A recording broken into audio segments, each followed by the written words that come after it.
Tá bêbado ainda? Tá não? Rapaz, como é que pode um negócio? Como é que pode um negócio desse? Pois isso aí eu passei quando eu coloquei os seminários, tá? O seminário é uma nota, é a segunda nota, e o fichamento do texto é a terceira nota da disciplina. Exato, o texto é um trabalho de seminário, tá? E esse texto, pessoal, ele não é entregue individualmente, tá? Ele é entregue pelo grupo, tá bom? O grupo, pelo grupo, o fichamento, tá? Não é individualmente, tá bom? Então, tá aqui, cara, pode vir pegar. O...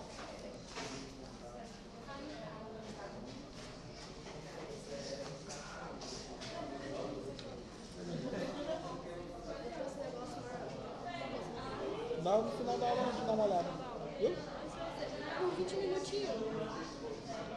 10, 15, 5 minutos. Viu? Porque eu tenho muita dúvida pra tirar. Hã? Eu tenho muita dúvida pra tirar sobre os seus gostos e sobre o nosso. Eu fiz lá do meu jeito, mas não sei se você fez do outro jeito. Vai dar 9 horas já. 10 minutos, tá bom? Eu encerro a aula 10 minutos também. Aí. Pois.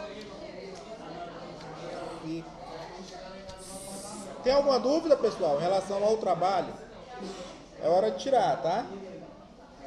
Tem alguma dúvida ainda, Adonis? Não. É o comum mesmo.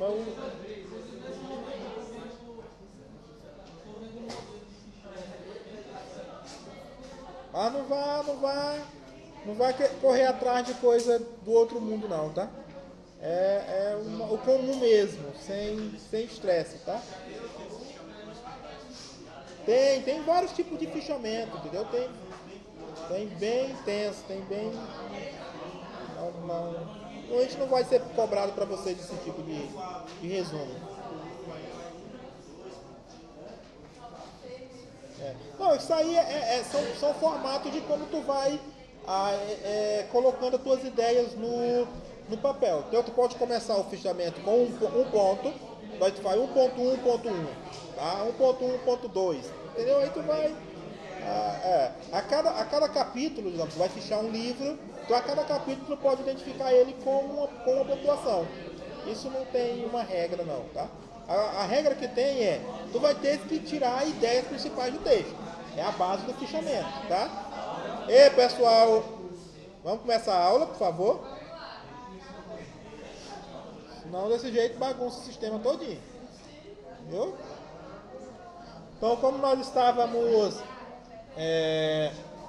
discutindo na última aula, que nós abordamos um pouco, de modo geral, eu vou depois falar lá com ele.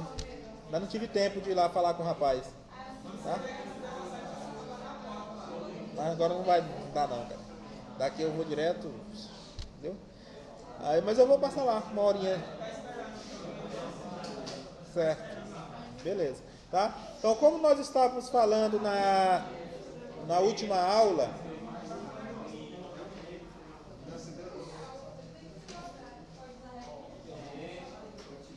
se eu puder começar a aula é importante.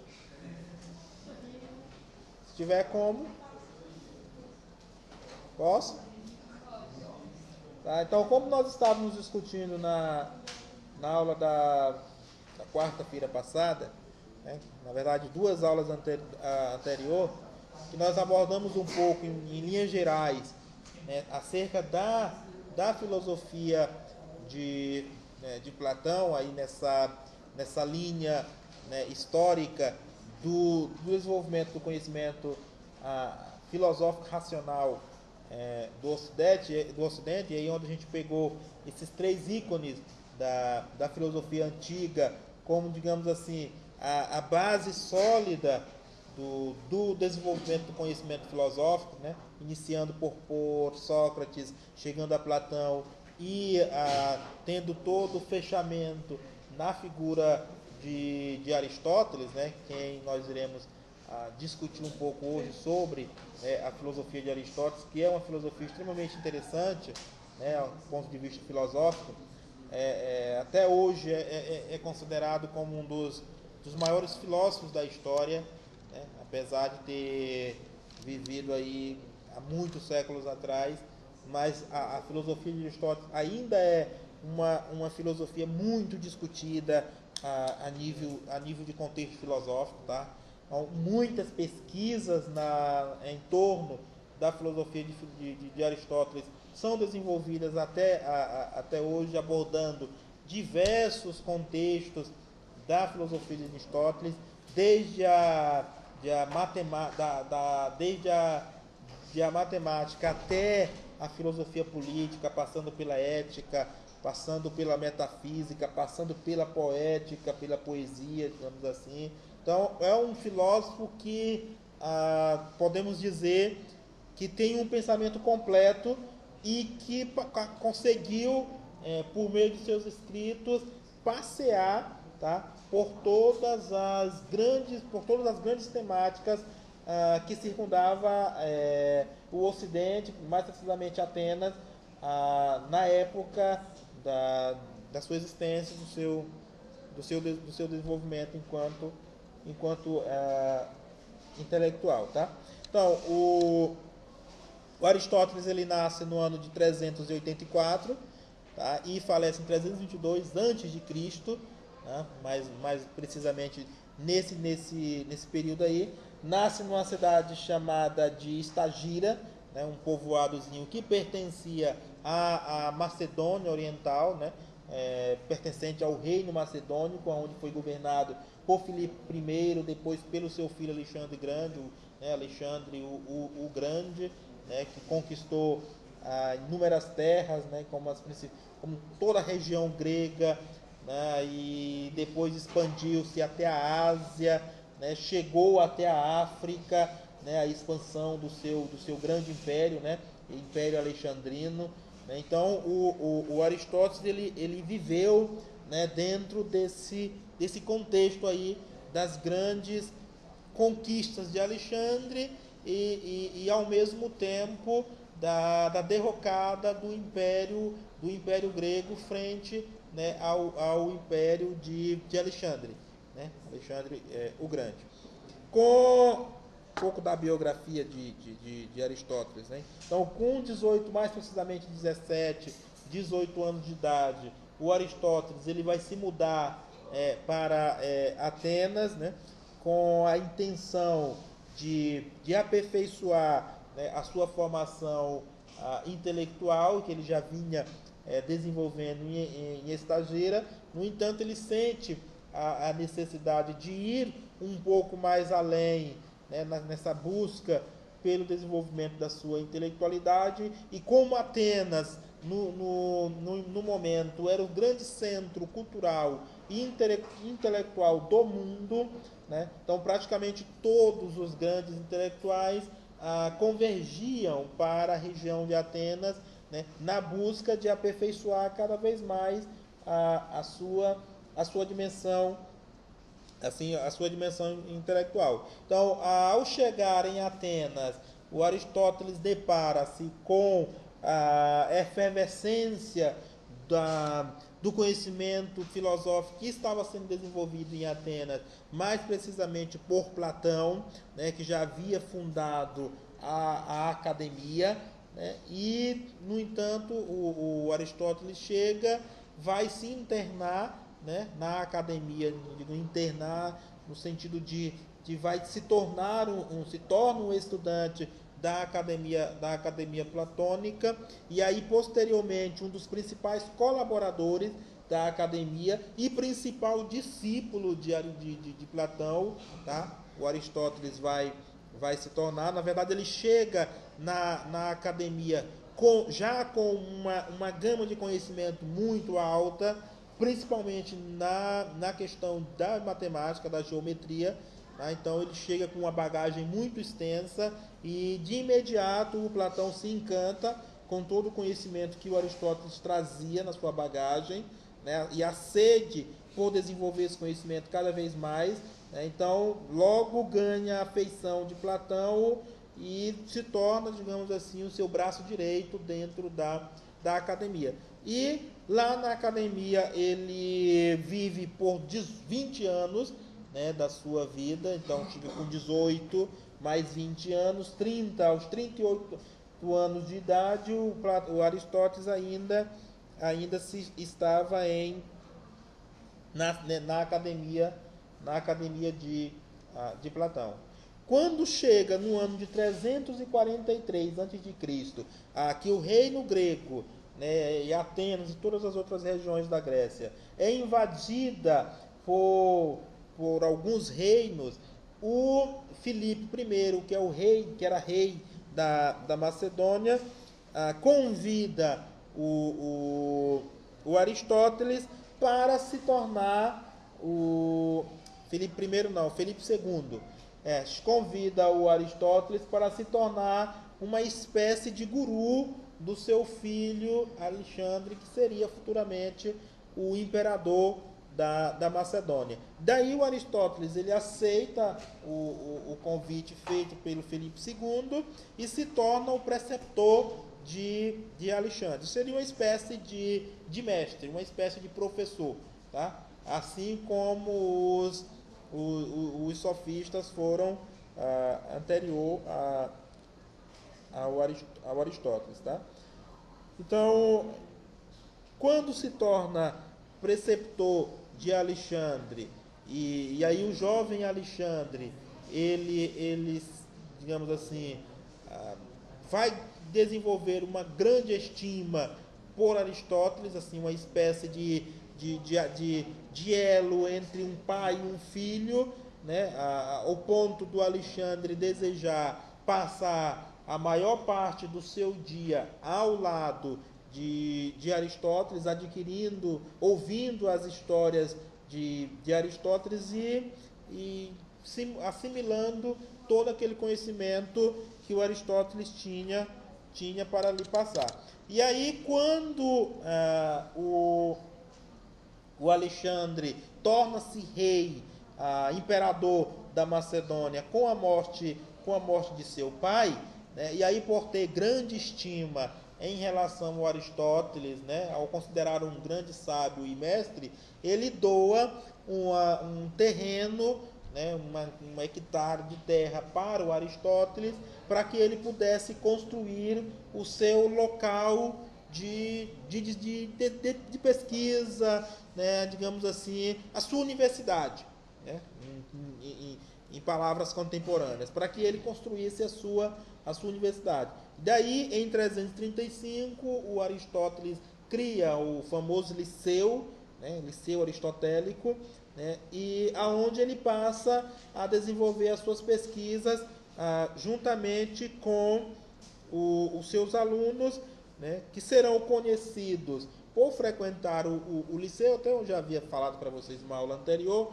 vão ser conhecidos de peripatéticos, né, porque o Aristóteles ele tinha esse modelo de lecionar, em que ele ficava no Liceu se deslocando de um lugar para o outro, digamos, no ar livre, né, e discutindo sobre as diversas temáticas que se faziam pertinentes. Então, por isso, assim, eles dentro do Liceu, eles estudavam caminhando de um lado para o outro. Por isso vão ser conhecidos como peripatético, tá?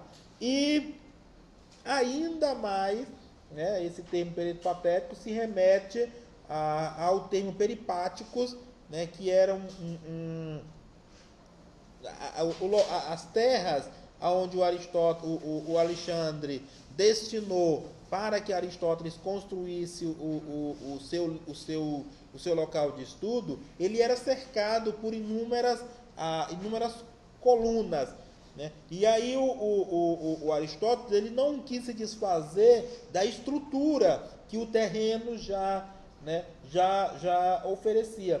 Então ele modificou muito pouco o manejo, ou um modo como aquele terreno já se encontrava. Então eles ficavam onde eles estudavam era cercado por grandes colunas, né, de templos que já haviam sido destruídos naquele local, e aí eles estudavam em meio àquelas colunas, caminhando de uma coluna a outra, de um lugar a outro, por isso também eram conhecidos como os peripatéticos. Tá? E o Liceu, o Instituto do Aristóteles, também vai ser conhecida como o Instituto de Pesquisa Botânico, ou seja, o Instituto de Pesquisa que trabalhava especificadamente com a pesquisa da botânica, ou seja, de descobrir as plantas e também a pesquisa com animais, né, tentando descobrir quais as espécies que a Grécia detinha e, consequentemente, buscando conhecer outras espécies de plantas, de animais, de seres vivos que cercavam a região grega. E aí o Aristóteles ele vai receber uma grande contribuição do Alexandre, que era quando ele viajava em suas expedições em busca de conquista de novas terras, ele ia recolhendo, né, com os seus soldados, espécies que eles iam encontrando, de plantas, de animais, que eles iam encontrando ao longo do caminho que eles estavam percorrendo. Né? E aí ele trazia todas essas espécies para o Liceu, para o Instituto de Pesquisa de Aristóteles, para que o Aristóteles pudesse aprofundar ainda mais a sua pesquisa. Tá? Então, normalmente, essas espécies de plantas, de animais que o Alexandre trazia de suas expedições, se tornavam importantes para a pesquisa de Aristóteles, porque eram espécies que o continente grego, que o território grego, digamos assim, desconhecia. Ou seja, eram espécies que não faziam parte da geografia do contexto grego. E aí isso somava-se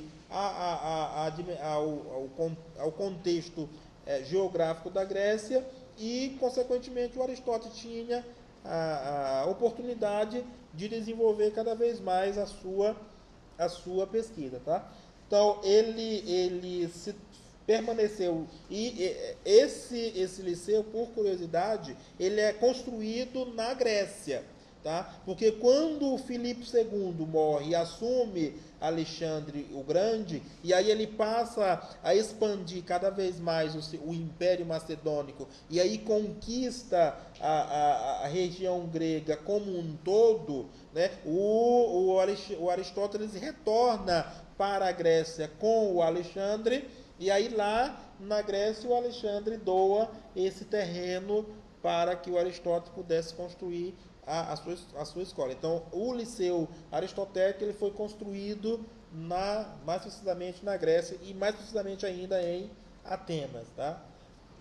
Uma curiosidade histórica dentro da filosofia é que o Aristóteles, quando ele se torna preceptor de Alexandre tinha mais ou menos por volta de 13, 14 anos. Ele assume o trono macedônico, se não me falha a memória, se não é com 16, mais ou menos com 17 anos, ele assume o império, se torna imperador da Macedônia. Não sei a data exata, mas é mais ou menos nessa faixa etária.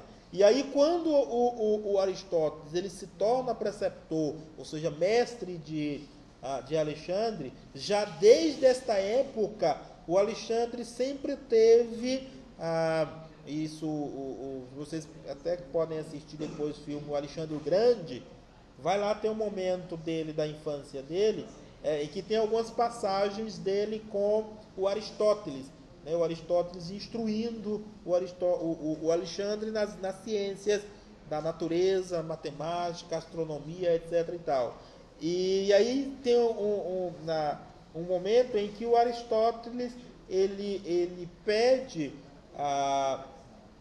ao Alexandre que ele abandone um pouco esse desejo, essa ânsia que ele sempre carregava no coração de expandir cada vez mais o seu império macedônico e, consequentemente, uma sede muito grande que o Alexandre tinha em relação à Grécia, mais precisamente, em conquistar a Grécia. E aí, pelo o Aristóteles já ter vivido, já ter tido habitado o território grego, já ter conhecido a cultura grega, né, ter se situado e se enraizado enquanto um grego, para ele era doído ver toda aquela cultura sendo submetida a uma outra cultura, que era a cultura macedônica. Então o Aristóteles, digamos assim, não era tão a favor das conquistas de Alexandre o Grande, mais precisamente em relação à Grécia, né, ao Império Grego. Só que os conselhos dele não foram suficientes para que o Alexandre recuasse. E aí, como ele viu que não era possível fazer grandes coisas, né, ele, como um grande grego, né, retorna para a sua região, mesmo que agora conquistada por Alexandre. Tá? E ele permanece à frente da direção do Liceu por aproximadamente 13 anos, né, como diretor do Liceu, até que ele o Alexandre ele vem a falecer, e aí o Império Macedônico ele é desfeito, ele é destituído, né, e aí cada general do Império de Alexandre vai tomar uma porção de terra do grande e do macro império que ele havia conquistado e transforma em seu próprio reino, tá? Toma para si e se constitui imperador daquela determinada dada região. E aí o Aristóteles, se sentindo acuado, ele vai deixar Atenas e vai se exilar na região chamada de Calcidia, né, que era uma região onde a mãe de Alexandre havia herdado algumas posses da sua família, de seu pai e dos seus pais. Né. E aí o Aristóteles ele vai para essa região da Calcídia, e lá ele se exila, não retornando mais a Atenas, e aí falece no ano de 322 antes de Cristo. Então, mais ou menos um pouco da biografia, digamos assim, do famoso Aristóteles de Estagira, certo? Estagira é região pertencente à Macedônia, que depois se transforma em Grécia e assim sucessivamente. Tá? O pensamento, assim como eu já dizia para vocês, o pensamento filosófico de Aristóteles, unido ao pensamento filosófico de Sócrates e ao pensamento de Platão, forma, digamos assim, uma tríade de extrema importância para o enriquecimento do pensamento racional, tá, do Ocidente, nesse contexto de filosofia. E aí, como eu já havia falado, ele era um discípulo de Platão, o seu principal discípulo de Platão, e também como Platão fez com Sócrates, Aristóteles também irá fazer com o Platão. Ou seja, quando Platão se desvincula de Sócrates com a sua morte, e aí ele passa a caminhar com suas próprias pernas, e aí a história da filosofia divide esse Platão em 3 períodos, né, onde o seu primeiro período, vamos dizer assim, o período jovem de Platão, é um Platão extremamente ligado com o jeito de fazer filosofia de seu mestre, né, Sócrates. Também com Aristóteles, nós vamos ter um Aristóteles após a saída do Liceu, após a desvinculação com a filosofia com Platão, digamos assim, nós vamos ter também uma fase extremamente platônica de de Aristóteles, que vai ser o momento em que ele irá fazer grandes publicações, tá, de diálogos filosóficos, tá? E esses diálogos filosóficos tinham como principal fonte de pesquisa ou principal ação, né, enquanto desenvolvimento a questão ética.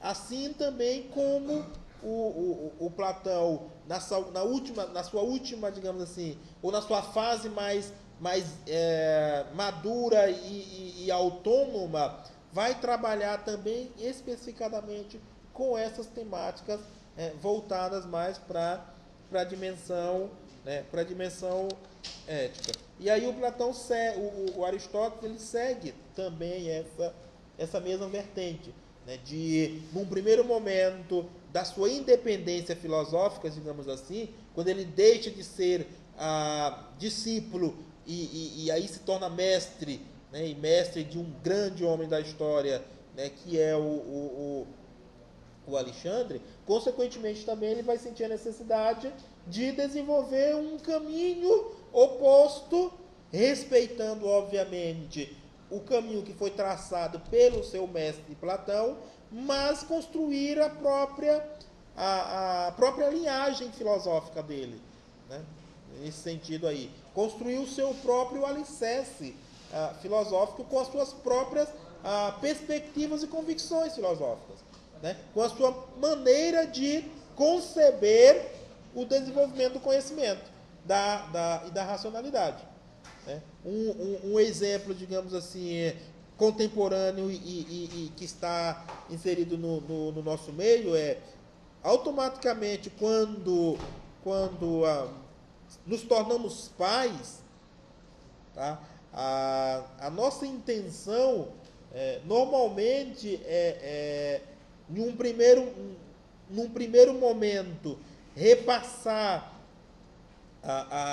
a educação que nós adquirimos no lar para os nossos filhos. Só que gradativamente nós vamos imprimindo, se eu estou falando nós, tá, no sentido geral, né? Eu ainda não tenho ainda uma cria para poder fazer esses experimentos com ele, mas digamos assim, automaticamente pelos estudos a gente vai percebendo que automaticamente nós vamos imprimindo nesse novo ser que agora nos pertence, digamos assim, entre aspas, uma maneira própria que nós concebemos ou que nós julgamos ser o correto, né, a ser ensinado. E aí muitas das vezes quando nós levamos, no caso alguns aqui de vocês que já têm filhos, levam os filhos de vocês à casa dos avós, né, e que muitas das vezes os avós querem mimar ou querem, a gente usa muito esse termo, né, estragar, né, fazer todos os gostos, né? A gente não, alguns de vocês normalmente vão dizer assim: mãe, pai, né, não é assim que é ensinado para ele em casa ou para ela, tá? Então não pode quebrar o ritmo que está sendo imprimido nessa criança lá no seu lar, né? Por quê? Porque a partir do momento em que nós saímos da casa dos nossos pais, nós constituímos os nossos próprios valores. Pode ser que alguns de vocês ainda não passaram por essa experiência, mas no momento em que vocês passarem por essa etapa da vida de vocês certamente vão lembrar do professor Walter. Normalmente, quando nós saímos da casa dos nossos pais, nós constituímos os nossos próprios valores, né? Valores que nós julgamos essenciais para o desenvolvimento da nossa própria vida, para a condução da nossa própria vida. E aí isso nós chamamos dentro da filosofia da conquista de autonomia do indivíduo, tá? É o momento em que o indivíduo passa a agir, viver e pensar por si, tá? Passa a constituir seus próprios valores de vida.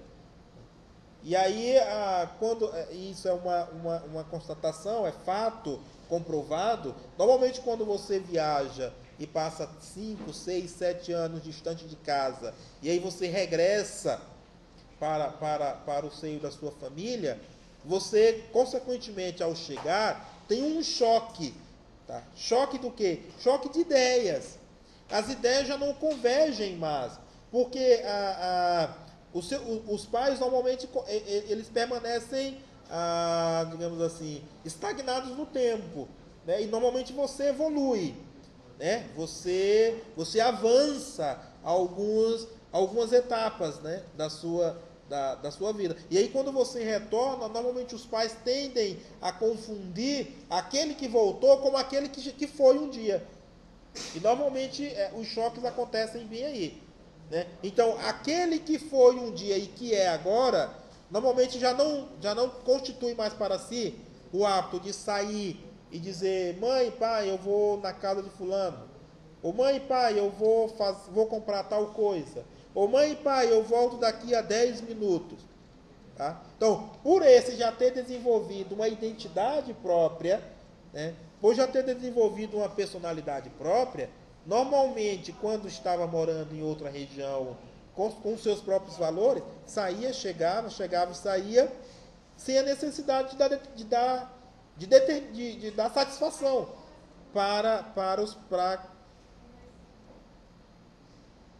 de dar satisfação para os pais do horário que vai chegar e do horário que vai sair. E aí, quando você chega na casa dos pais, você tem esse choque. Tá? Então, é essa busca pela sua autonomia. E na história filosófica, todos os grandes filósofos tiveram, em algum momento, digamos, não digo enraizar, né, mas que se sustentar, né, em colunas que já estavam construídas historicamente, em termos de desenvolvimento racional, em termos de teorias. Né? Então, todo filósofo começa a construir a sua filosofia a partir de filosofias existentes. Nenhum filósofo nasce do além. Os filósofos, eles se constituem em filósofo. E eles se constituem em filósofos baseados ou a partir de filosofias antecedentes a eles. Sim, Platão, Sócrates, Aristóteles. E assim sucessivamente. Né? Ou seja, os filósofos que nós temos hoje, chamados de filósofos contemporâneos, né? Aqui no Brasil, normalmente nós temos muito poucos filósofos no Brasil. Quando eu digo filósofo não só de formação, mas de atitude. Porque ser filósofo não é fazer uma graduação de filosofia, não é fazer um mestrado de filosofia, não é fazer um doutorado de filosofia. Ser filósofo é assumir um posicionamento filosófico. E aí, quando assume esse posicionamento filosófico, ele constrói esse pensamento filosófico, esse posicionamento filosófico. Tá? Ele imprime esse posicionamento filosófico como uma identidade sua identidade filosófica. Aí nós temos então um filósofo. Tá? Ou seja, é alguém que parte de teorias para construir a sua teoria específica. E aí publica esta teoria. Tá? Ele faz essa publicação, ele publica essa teoria, e essa teoria se torna o quê? Instrumento de estudo para outros filósofos. Aí nós temos um filósofo. Tá? Por quê? Porque é alguém que construiu um alicerce racional filosófico, e esse alicerce racional filosófico está se tornando campo de pesquisa para outros estudiosos. Tá? É o cara que contribui com a filosofia de alguma maneira. Tá? Agora, o cara que só dá aula de filosofia, como é o meu caso e caso de muitos por aí, nós não podemos nos considerar filósofos. Tá? Porque nós estamos aqui repassando para vocês teorias que já estão dadas no tempo e na história. Entende? Já estão dadas no tempo da história. Então, há uma diferença gigantesca em estudante de geografia, em professor de geografia para um geógrafo. Geógrafo no termo mais concreto da expressão. Tá?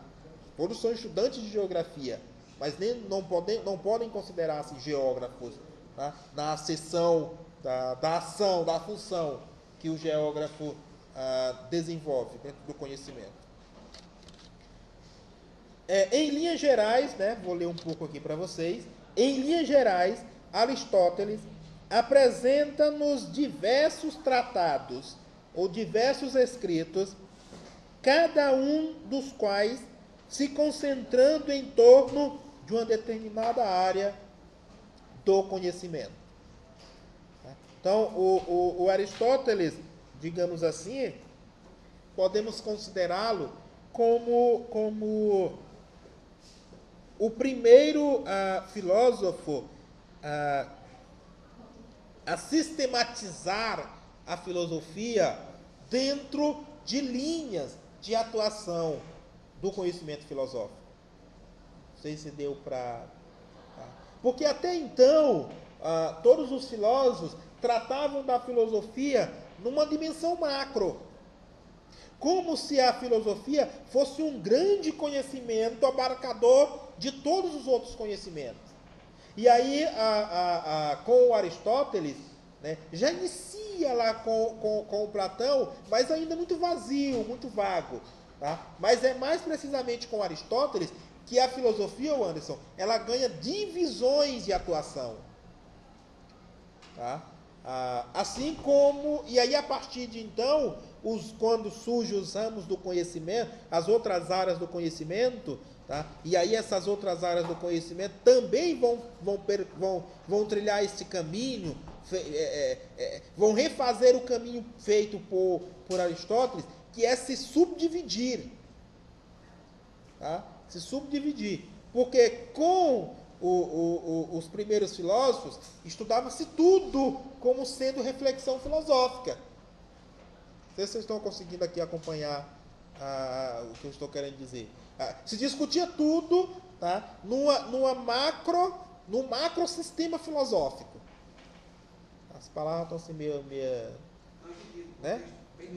Num contexto amplo, né, Silvestre? Num contexto bem macro mesmo. E aí quando o Aristóteles para, né, e reflete, e aí conclui que é preciso delimitar as áreas de atuação da filosofia. Tá? É preciso que a filosofia tenha campos de atuação. E aí ele vai desenvolver a lógica, ele vai desenvolver as ciências naturais, ele vai desenvolver a psicologia, a biologia, a metafísica, a filosofia primeira, a ética, a política e a poesia. Então, e aí ele vai dizer, a filosofia se constitui em todas estas áreas específicas de atuação. Todas estas áreas correspondem especificadamente à ação da filosofia, dentro do conhecimento. E aí depois vem os outros, os matemáticos, os geógrafos, e aí foi se dividindo ao longo da história, né? E aí nós temos hoje, dentro da medicina, diversos contextos de atuação da medicina. Nós temos eu não gosto de chamar esse nome porque de ano em ano eu sofro com ela, né? É a chamada, que lá rapaz. Hã? Não, que é isso?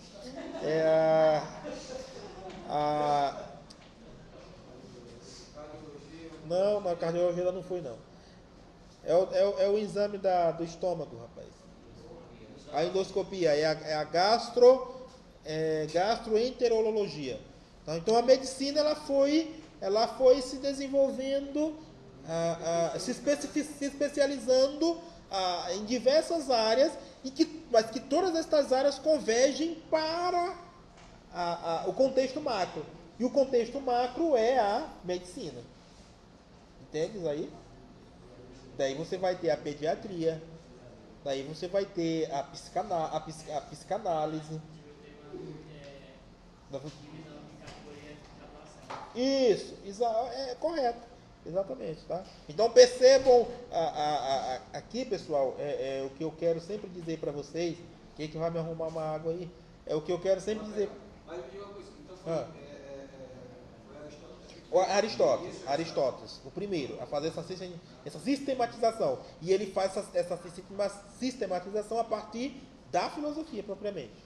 Tá? E aí serviu de modelo para que a história também seguisse essa mesma trilha. E o que eu quero falar com vocês aqui é o seguinte, e que eu venho fazendo essa cobrança nas aulas, e vocês me achando chatos, etc. É de buscar perceber na leitura o que se tem de contribuição, né, histórica, né, nessa linha, né, que vai se perfazendo, né, ao longo da história até os dias atuais. E aí, se nós formos aqui ler a história da filosofia ou a história do conhecimento ocidental, partindo da filosofia, tem que ser sempre, não pode ser de outro caminho, ou por outro caminho, é por lá mesmo, querendo ou não. Você vai perceber que cada período da história, Ximenes, ela vai possibilitando o aprimoramento do período posterior. É nesse jogo, digamos assim, de bate-rebate, né? Que um período ele corrobora com o aprofundamento do subsequente e assim consequentemente. Tá? E você vai o quê? A gente está dando um exemplo aqui já bem contemporâneo, de medicina, de geografia, vamos dizer assim, geografia, que tem seus vários campos de atuação. Aí vocês enquanto geógrafos, necessariamente não precisam serem somente professores. Vocês não são obrigados a serem professores de geografia. A geografia possibilita para vocês atuarem como... Rapaz, você não trouxe a água? Pedi. A filosofia, a geografia, ela possibilita vocês a se especializarem em vários contextos que ela apresenta. Né? Você pode ser um meteorologista, né? Você pode ser um astrônomo, não é isso? Você pode ser a área da astronomia, você pode ir para a área da cartografia, né? Ximenes, você pode ir para a área fala alto, da geologia, né? E assim sucessivamente. Eu não conheço todos os contextos da geografia, mas é basicamente nesse contexto aí, tá? Então vamos dar continuidade. Alguém teria alguma colocação, alguma pergunta? Até aqui tá ok? Então, é um pouco esse aqui, o pensamento, digamos assim, filosófico de Aristóteles, como ele desenvolve a sua filosofia. E aí, cada contexto desse aqui que eu fui relatando para vocês, na verdade, em cada área específica da filosofia que o Aristóteles tece, ele exemplifica enquanto uma ação específica desta área. Então, quando ele fala sobre a questão da lógica, né, a lógica ele vai dizer que vai ser o órgano ou o instrumento do pensamento, né, que para ele a lógica vai possibilitar para o Aristóteles, nessa questão da construção do conhecimento, enquanto um instrumento para desenvolver ideias coerentes para o pensamento. Então a lógica ela vai ter essa capacidade, né, de ajudar, né, a um desenvolvimento mais aprofundado e amadurecido do pensamento humano. A partir da lógica, segundo o Aristóteles, o homem é capaz de, utilizando-se da sua razão, fazer inferências, tá? Eu digo inferência, argumentos, tá? que tenham uma cientificidade por trás deste argumento, que tenham uma razão de ser, ou seja, que tenham uma lógica por detrás deste argumento. E aí, se nós formos casar aqui com a nossa contemporaneidade, né, Vanusa, nós vamos perceber que normalmente quando nós tecemos algum argumento, né, os nossos interlocutores normalmente dizem assim: será se o teu argumento tem lógica? E aí, quando alguém pergunta isso para nós, se o nosso argumento tem lógica, né, ele está dizendo se o nosso argumento ele tem coerência, se o nosso argumento ele tem consistência, se o nosso argumento apresenta uma premissa e uma conclusão, tá? Se ele tem um princípio, um meio e um fim. E isso que nos possibilita desenvolver esse pensamento mais consistente, mais lógico, é esse desenvolvimento do pensamento, e que a lógica faz muito bem feito.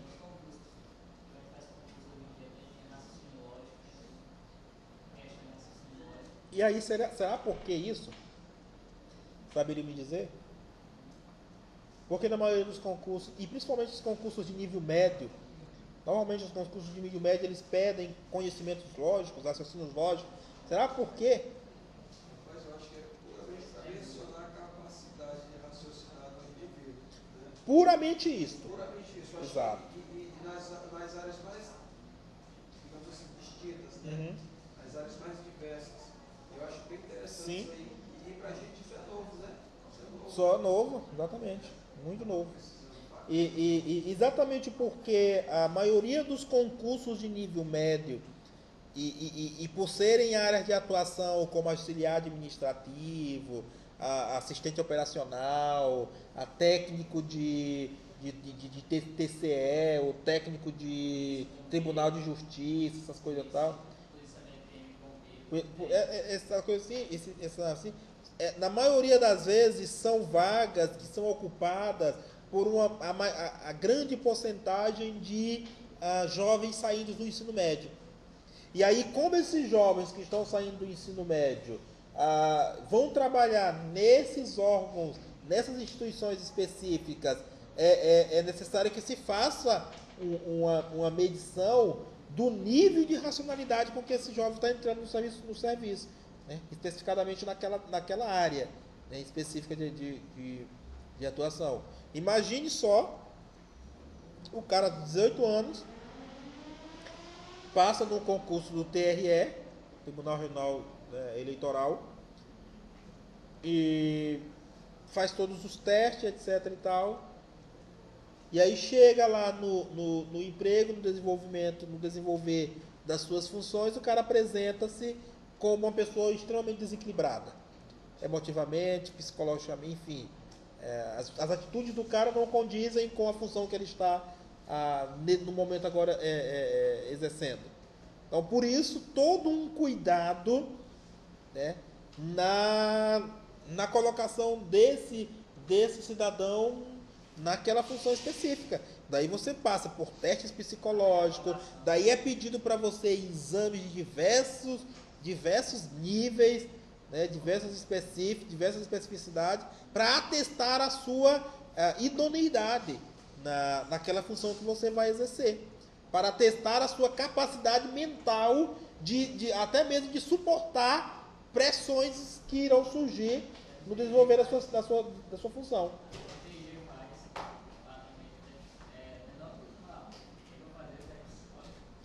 Saber se o cara vai aguentar ficar a noite todinha em pé ali naquela guarita, né? Olhando os cachorros passar, né?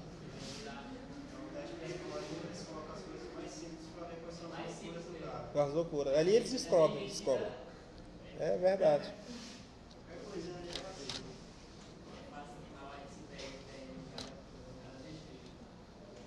Então, as principais obras escritas por Aristóteles são Instrumento do Pensamento, que é o órgão, ou a lógica, a física, né, que trata sobre as ciências naturais, sobre as ciências da natureza, a De Anima, que trata sobre psicologia. Depois vocês podem até pesquisar alguma dessas obras aí na internet e fazer a leitura. De Anima, que trata sobre psicologia. a investigação sobre os animais, que trata sobre biologia e também botânica, a metafísica, né, que trabalha mais a questão do ser, da existência do ser, né, mas não que eu diga esse ser enquanto Deus, mas quando Aristóteles fala em questão do ser, ele fala uma dimensão global, né, o ser como sendo a existência de todas as coisas. Esse é o ser de Aristóteles, né? A ética, ele tem os livros chamados de Eudemo e Ética a Nicômaco, que é a Ética a Nicômaco, é uma homenagem que o Aristóteles faz ao pai dele, que era um médico que chamava Nicômaco. Então ele faz uma Ética a Nicômaco, uma ética em homenagem ao seu pai. Depois nós vamos ter a obra A Política, também uma obra muito famosa de Aristóteles. Quem quiser ler depois pode baixar na internet. E 3 livros sobre retórica e um livro sobre poética ou poesia, etc. Então essas são, digamos assim, as principais obras escritas ao longo da história filosófica por Aristóteles. 3 livros, né? Ele escreve uma obra e dentro dessa obra ele subdivide em 3 livros. Os antigos, eles escreviam muito em formato... os capítulos que conhecemos hoje, eles classificavam como livros, né? Se você lê a obra de Maquiavel, O Príncipe de Maquiavel, você vai perceber que ele é todo dividido em livros. Mas se nós formos contextualizar hoje, nós podemos classificar como capítulos os livros, mas ele classifica como livros, né? Esses capítulos são classificados como livros.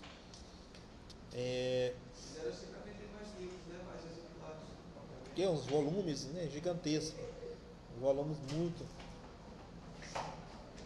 Deixa eu ler na expectativa aí. Você pega uma República de Platão para você fazer a leitura.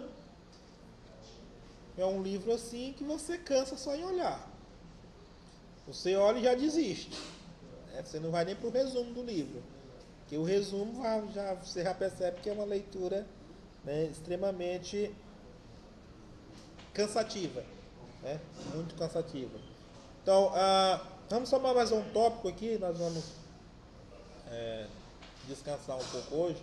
Eu ainda tenho que conversar com a menina ali, que ela vai me mostrar umas questões. Então, tem outros aí para mostrar alguns projetos. Então, vamos só perceber um pouco aqui o momento em que o Aristóteles ele filosoficamente rompe com as ideias de Platão e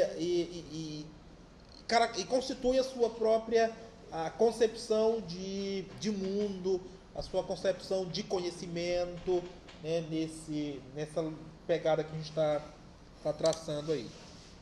Então, enquanto o Platão, como nós vimos na aula passada, ele busca a busca do Platão pelo conhecimento verdadeiro, né?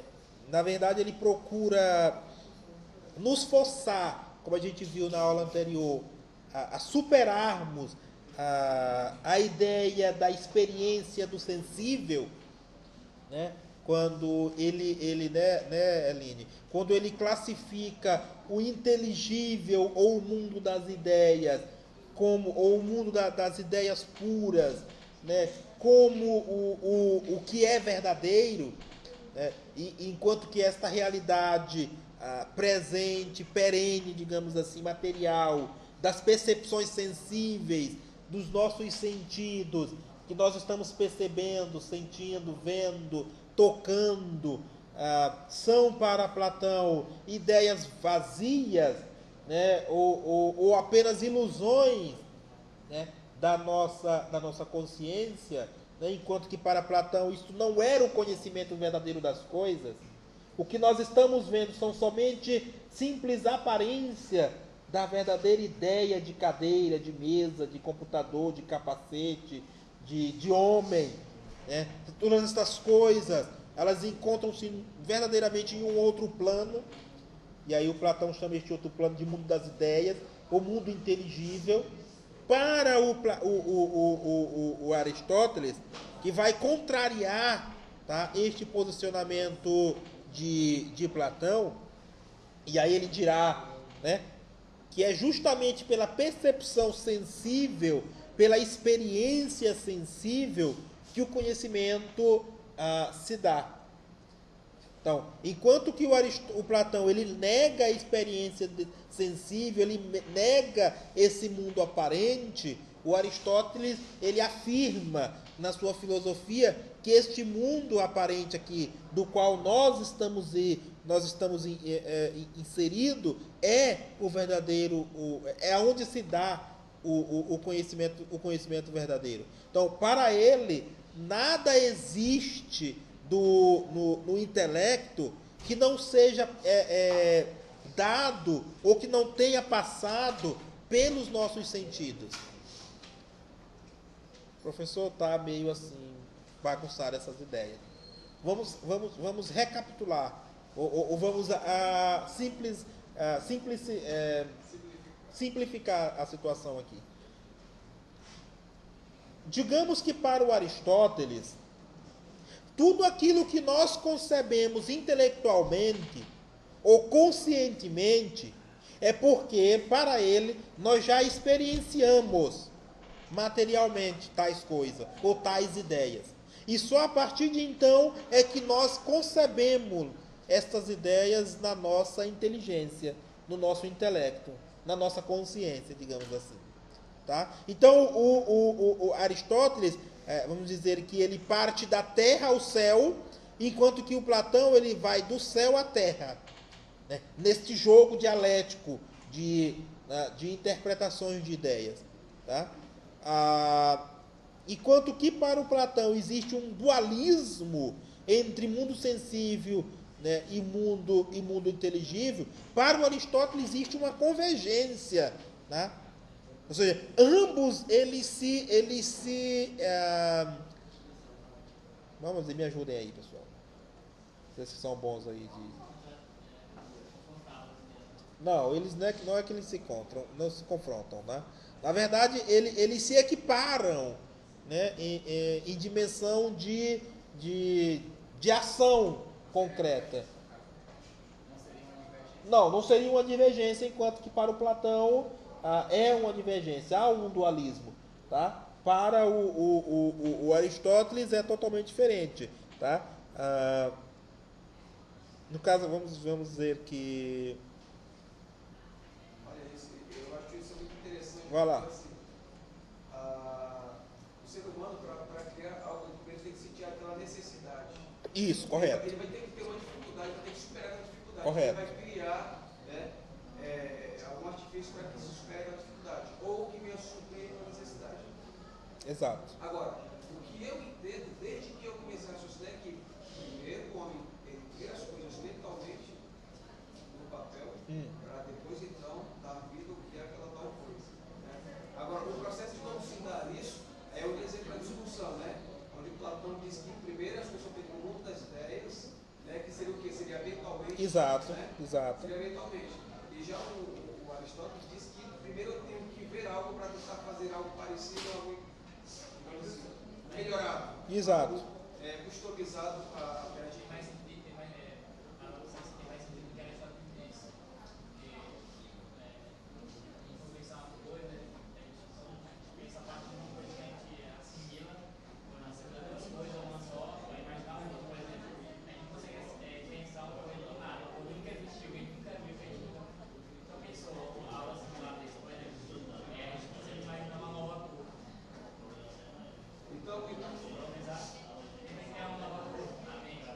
Não dá, né?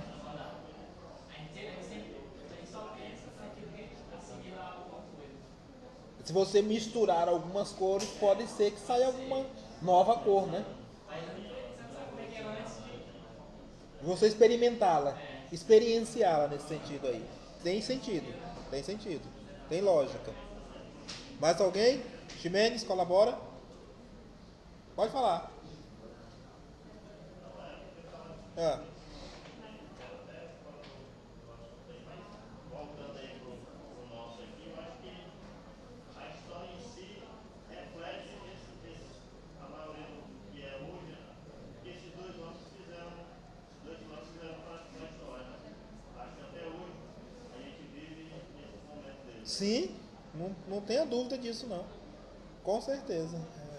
E aí por isso que eu sempre estou dizendo para vocês, o quanto esses caras conseguiram ser, no seu tempo, com as dificuldades que tinham, né, de desenvolver o conhecimento. E aí eu já não sei nem se tinham dificuldades, ou se eram, ou se tinham eram oportunidades até melhores que nós temos hoje para desenvolver o conhecimento, porque, mas enfim, julga-se que por sermos contemporâneos, temos as maiores oportunidades de desenvolvermos o conhecimento. Tá? No entanto, o que a gente vê por detrás do pensamento desses caras aqui é de um brilhantismo sem igual. Tá? De uma capacidade racional que você contemporaneamente não consegue perceber na história contemporânea alguém com uma sacada desta. Tá? Ou alguém com uma guinada de pensamento que esses caras tinham. É óbvio que nós tivemos aí, após o período da Idade Moderna, nós tivemos aí um Albert Einstein gigante, um monstro, né? Eu acho que até maior que esses caras aqui, né? Mas para o tempo que eles viveram aqui, esses caras eram fenômenos, né?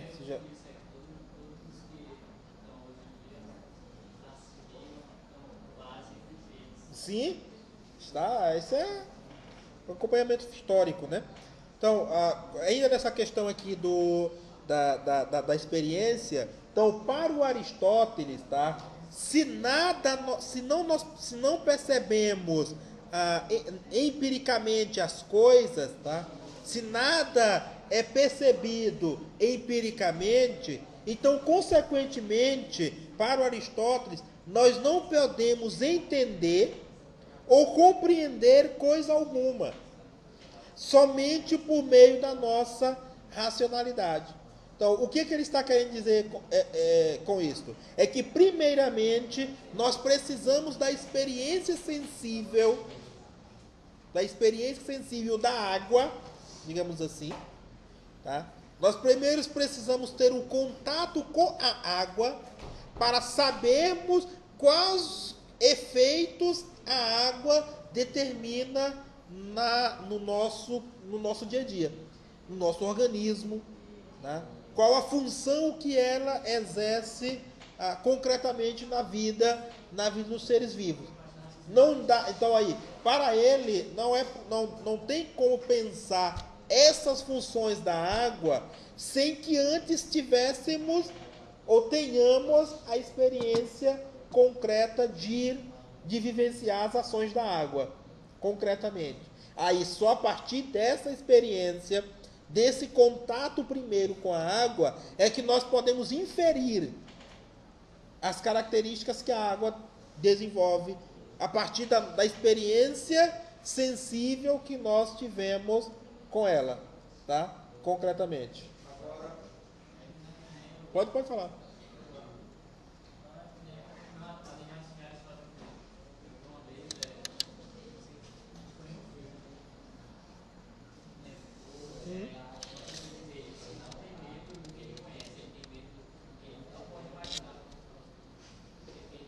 Uhum. O que ele conhece, ele pode.